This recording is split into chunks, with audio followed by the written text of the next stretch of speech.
દુષ્કર્મના કેસમાં આજીવન કેદની સજા ભોગવી રહેલા પાખંડી આસારામ શરતી જામીન પર છૂટીને પહોંચ્યો સુરત। 13 વર્ષ બાદ પાખંડી આસારામ જહાંગીરપુરા વિસ્તારમાં આવેલા આશ્રમમાં પહોંચતા મોટી સંખ્યામાં અનુયાયીઓ આશ્રમ પર એકઠા થયા। સુરત શહેર સહિત દક્ષિણ ગુજરાતના વિવિધ વિસ્તારોમાંથી મોટી સંખ્યામાં પાખંડી આસારામના અનુયાયીઓ આશ્રમ પર પહોંચ્યા। ભાવનગરથી રોરો ફેરી મારફતે આસારામ સુરત આવ્યું હોવાની માહિતી મળી રહી છે। આસારામ સુરત પહોંચતા આશ્રમ પર ચુસ્ત સુરક્ષા વ્યવસ્થા ગોઠવી દેવામાં આવી છે। જહાંગીરપુરાના આસારામ 3 દિવસ રોકાશે। આ સમયગાળા દરમિયાન આસારામ આરામ અને ધાર્મિક પ્રવૃત્તિ સાથે જોડાશે।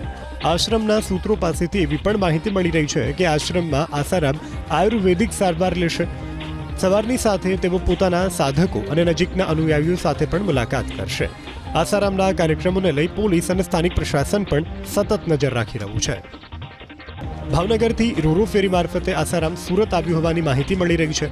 આસારામ સુરત પહોંચતા આશ્રમ પર ચુસ્ત સુરક્ષા વ્યવસ્થા ગોઠવી દેવામાં આવી છે। જહાંગીરપુરાના આસારામ 3 દિવસ રોકાશે।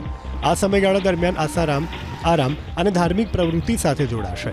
આશ્રમના સૂત્રો પાસેથી એવી પણ માહિતી મળી રહી છે કે આશ્રમમાં આસારામ આયુર્વેદિક સારવાર લેશે। સવારની સાથે તેઓ પોતાના સાધકો અને નજીકના અનુયાયીઓ સાથે પણ મુલાકાત કરશે। આસારામના કાર્યક્રમોને લઈ પોલીસ અને સ્થાનિક પ્રશાસન પણ સતત નજર રાખી રહ્યું છે।